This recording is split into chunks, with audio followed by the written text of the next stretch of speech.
Hey Transformdom, this is Ben here in Malaysia, and today we're going to take a look at the FansToys FT-45 Spindrift 2.0, otherwise known as Seaspray. Okay, that was a bad impression. Alright, so like what we normally do, we will look at the reference model, and I went through the cartoon to see if the reference model is the best representation of Seaspray. While we're at it, I paused this clip to see some of the cool accessories I hope future Seaspray toys will have, like this hovercraft gimmick, the gun in the hovercraft mode. Moving on. Seaspray's twin turbines that can flip it down. Moving on. Seaspray's face turns red. Moving on.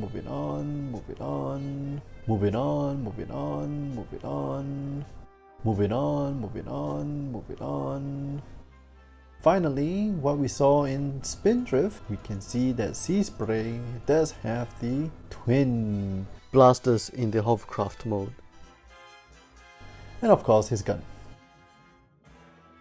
So, is this Seaspray the best representation that we saw, or I saw in the cartoon from his two most popular episodes?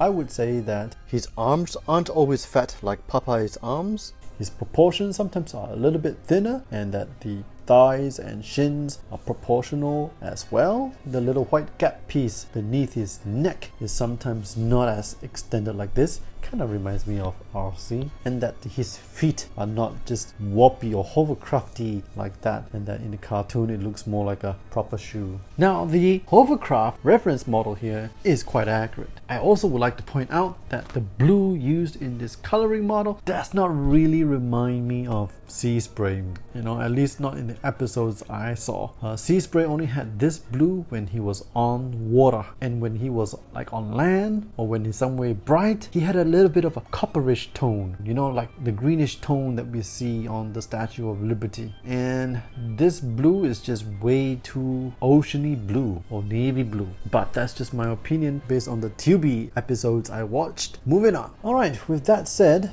let's go to the comps. Let's look at the cartoon accurate points in the bot mode, and I can say that the face guard here is quite cartoon accurate, although it's kind of hard to see if it's pronounced at the tip. This little round detail on the bicep area, the forearms, his crotch area, thighs, and shin area with that little round detail piece are all cartoon accurate. So we've got 6 bits that are quite cartoon accurate.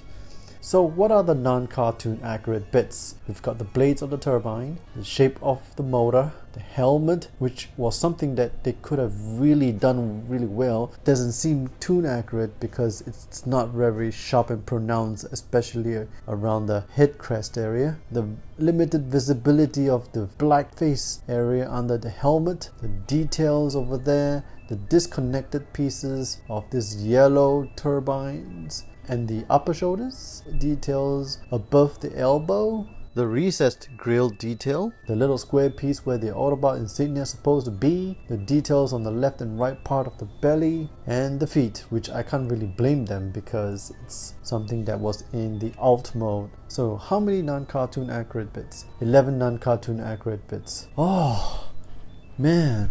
Now for the comps in the hovercraft mode, the toon accurate bits, the motor for the turbines, the details up here on the white part, as well as this part here, the 2 yellow stripes down the middle, the hovercraft pilot area, front bumper of the hovercraft, the side, the circle details at the end, and the very faint details on the side are toon accurate. So we have 8 cartoon accurate bits. Pretty good. What about the non-cartoon accurate bits? The shape of the blades, this little longer white piece here, extra details on the yellow bits, and the details on the back section there. So we have 4 non-cartoon accurate bits. So I think the hovercraft looks pretty darn good. So what do I think about FansToys' second attempt at Spindrift?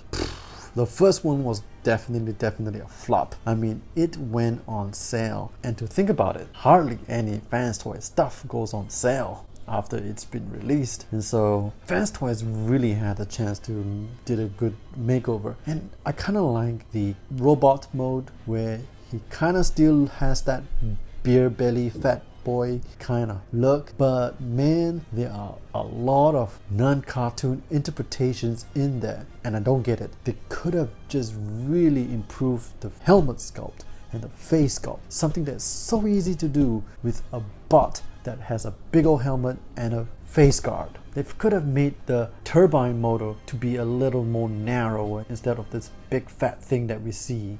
And they could have fixed the sculpt on the belly to make it more toon accurate. These are easy sculpt fixes, so I don't get it. But I have already pre-ordered my Seaspray, and now I don't know if I'm gonna like him as much. Being a toon freak on myself, I may have just to go back and do a comp with my Neptune to see which one is more toon accurate, and I'll keep the one that's more toon accurate. Well, what about you? What have you done? What have you decided to do?